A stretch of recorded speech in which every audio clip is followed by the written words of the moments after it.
Who do you think is impacting more the decline of America? Probably billionaires, only because of social media. There's no change because people are just listening to the opinions that they agree with. It's going to collapse and it's going to be ugly when it does. Do you want to be rich? I don't like money. I don't agree with money. Being poor is a problem. Is it money that creates power, or is it the influence? But wait, aren't politicians funded by billionaires? Hey, wait, isn't it us that elects the politicians? So today I'm asking strangers from all over the world who they trust less, billionaires or politicians.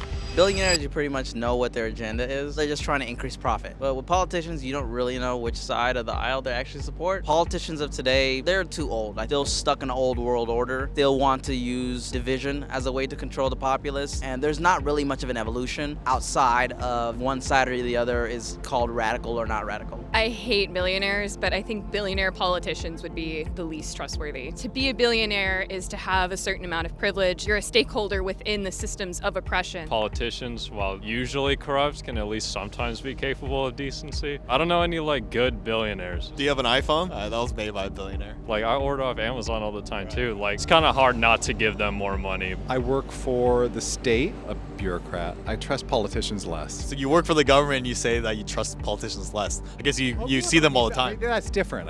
Politicians and bureaucrats, that's different. Politicians do more for me. They're a little bit more grounded in the reality that everyday people live. I'm pretty sure there are some good billionaires who create a lot of jobs and pay taxes. So I'm not gonna generalize and say all the politicians suck, billionaires are bad. Don't think I trust either. Who do you think about when you hear the word billionaires and then also for politicians? Trump. He's a billionaire and a politician. Exactly. Bezos, Musk, they're both kind of just jackasses. So. You know what's funny? This whole question was actually inspired by Elon. He actually posted this exact Twitter poll. What do you think the results were? I think they probably said that they trust politicians less. And at the end, I'll compare the results of how people I asked voted with the results of Elon's poll. And along the way, here are 3 things that I learned on the topic of money and power. So to really challenge beliefs, let's take it up a notch and ask each side questions that the other side may ask.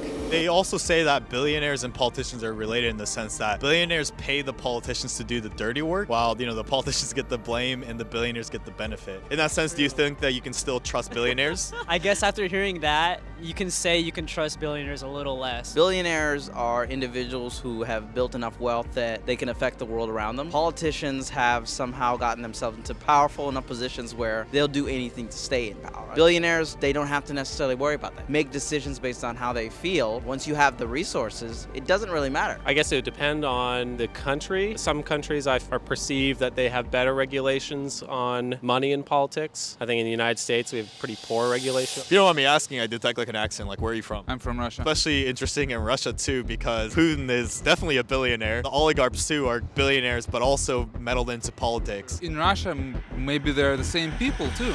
And so the question is it the puppet or the puppet master that's to blame? Because whether you earned it or not, money and power is as addictive as a drug, and most will do anything to keep it. And so I wanted to flip the question to those who trust billionaires less to see if they would act any different. I think a common thing that people say about billionaires is that they should just give their money away. What would you do if someone told you whatever money you're earning, you should give away as well?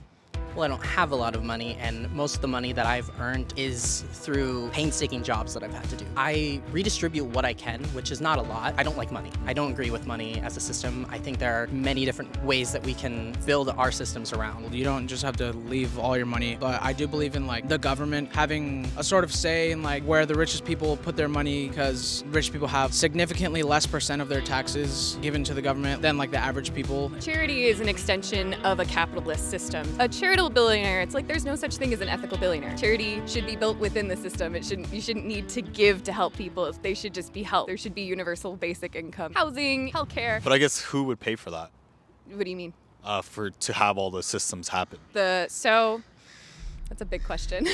Whatever amount that we assign to money is just arbitrary. Governmental support and people contributing according to their ability. No, it seems like you don't really trust politicians as much either. So should they be the ones that are, that's going to be controlling that system that you're talking about? When it becomes privatized is when it becomes murkier. So it seems like this is system of communism. Is that how you sum up the beliefs? Because I was genuinely curious. Has capitalism gone too far and created a never-ending pursuit? But at the same time, has communism ever worked? And what are some examples of where it has worked? I think an issue that communism can tend to face is when it becomes more bureaucratic, but capitalism is put into place to keep you in a hierarchical structure. And there's this like myth of meritocracy in which people believe they can like rise up and you can be one of the millionaires. But how about these self-made billionaires that have come from like a rags to riches story? Exemptions to the rule I don't put much thought into that. What do you propose should be like the alternative to capitalism? Give the workers back the rights of the company and all that. But do you think as a billionaire, you're also taking more risk on? Do you think in that sense they're fairly compensated? Profit really just means whatever's stolen from the labor. It's really just employment of people in the low wages that are really giving them their, profits and all that. And so I was curious to hear the other side's perspective. Perspective that some people have shared that being rich is inherently bad. What would you say to that statement? Capitalism is probably the greatest thing that's ever been invented. Being wealthy to me is a duty. Think that it's selfish to not be wealthy. Being poor is a problem. Can't help anybody. And I think the idea that people would think being wealthy is inherently bad, it just shows the lack of understanding of what it means to be wealthy. Because again, wealth is a tool. And after hearing both sides, what I realized is that today there's more access. With that, more competition. The access to internet has created an age of infinite leverage. We don't need permission to get started. But even in a time of seemingly infinite possibilities, what we see are the harsh realities of competition. During the pandemic, American billionaires saw their wealth increase by 70%, and it's happening globally. I'm currently in Brazil, and the top 1% here holds the highest concentration of wealth out of any democratic country in the world.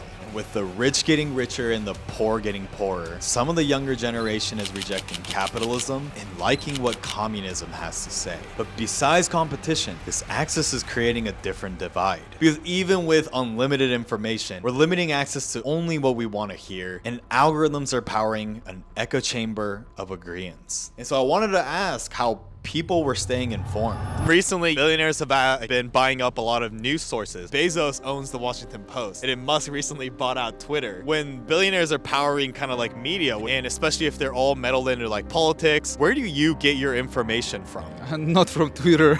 Just because the information is there, I still have to make sure it's good, or if it's just like something that is benefiting billionaires or politicians. I don't really follow the news that much. It just seemed like, it's just like a pissing contest where no one really wants to hear out the other side. And I'm guessing those people who are getting pissed at each other are probably influenced by whatever news source they listen to, right? Yeah. Everyone is all like, you get your information from Fox News, you must be a conservative. You get your news from CNN, you must be a liberal. So it's like, it's hard to find that medium. How do you find those like news sources then that are in the middle? Have you heard of this news outlet called Ground News? Ground News, I have heard of them, yeah. Ground News actually helps eliminate a lot of like those biases that we see in the media. Aggregates a lot of these different news sources and then it rates it on a like different rating, whether it points to the left, points to the right, actuality ratings, and even ownership of the media outlet itself. The mission of my channel, what I'm trying to do is like explore topics like from both sides. I think like Ground News helps me with that mission. What it also does is it eliminates a lot of like blind spots. I can see when news stories are one-sided on the political spectrum. Instead of like telling me what to think, I can learn how to think. I actually use it for the research of this story. So this video is actually sponsored by Ground News. If you go on groundnews.com/gen, yeah, what do you think? Do you think you'll sign up? Me to sign up for anything, I will just have to go home, read about it, and make up my mind. You know what I mean? Yeah, because that's exactly the type of customers that they're looking for. So let's broaden perspectives and really start exploring the nuance. Do you think it's even possible to be honest when your job as a politician is to say things that people want to hear so you can get elected? You don't want to upset people that are like giving you a lot of resources and funding and like kind of break people's trust when they get elected and don't do all the things that they said they were going to do. That doesn't eliminate the possibility of a politician like who isn't. I don't know, the first one that comes to mind is like Bernie, whereas like I think any billionaire, like there's no ethical way to get that much money. Do you think it's possible to become a billionaire without being exploitative? The most interesting case would probably be Mark Zuckerberg. He was just a broke college kid and he had this idea. But I heard Zuckerberg actually stole that idea from someone else. That's a good. The key, I think, is that you have to have a great product, obviously, to become a billionaire. But you also have to look out for the betterment of the people around you and not just for yourself. I think Elon Musk is probably the best example of that. So on October 27 of 2022, the bird is freed. Richest man in the world is now promising a Twitter makeover. Musk bought Twitter with a commitment to help humanity improve free speech, as it's the bedrock of democracy. And since then, Musk has begun releasing Twitter's internal documents to journalists to post reports called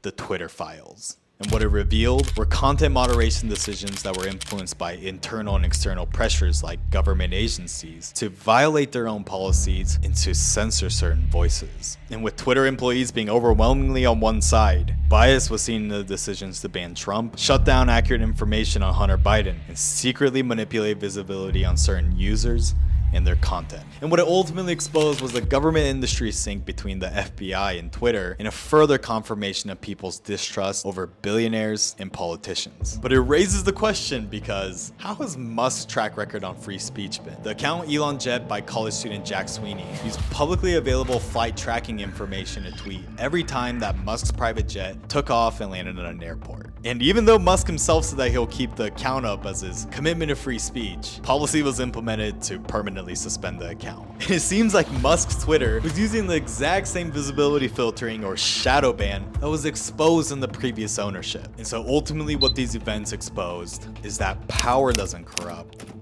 it's fear. Because when power encounters fear, the reaction becomes self-serving. In other words, just like the former employees and even Musk, it's the people's fear of losing their power that corrupts an individual to act in bias. And as righteous as we all like to seem, would you and I act any differently in similar situations? And so all along, perhaps I was asking the wrong question. Because at this point, does it even matter who the billionaire and politician is? Or is it about the system? How does whoever the billionaires or politicians of today impact your day-to-day life?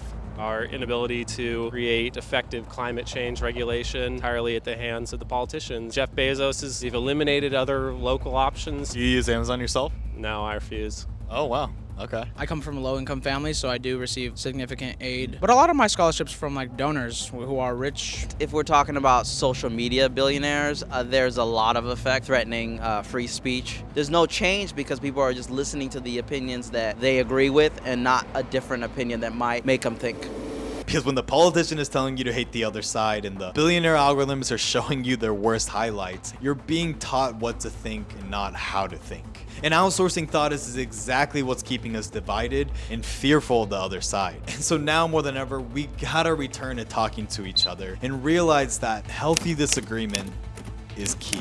Because it's when you talk to people who you think you disagree most with is when you realize that we all want the same things, just in different ways. And that even though the billionaires or politicians of today may slightly impact you, they won't ever solve your problems. Do you think a lot of people blame billionaires and politicians for their problems? Human beings tend to blame everyone else but themselves. They're an easy target. But before I reveal the poll results, I needed to know if there's at least hope for the future. What would either have to do to have you trust them more? I don't think there's anything they could do to rebuild a trust. I just walk around in a bubble and I'm good. I think that's the key. Yeah, ignorance is bliss. Or maybe giving a fuck about the right things. And with 3.4 million views on who they trust less, 76% voted politicians, while 24% answered billionaire. While in my own investigations, I found 42% for politicians and 58% for billionaires. But unfortunately, even with different results, what it reveals is the same. We're a consumption economy, and that's not sustainable in the long run. And trust in our institutions, our politics, and especially with each other, is on a dangerous decline. And when trust collapses, nations fall. So the question is, can we get it back before it's too late?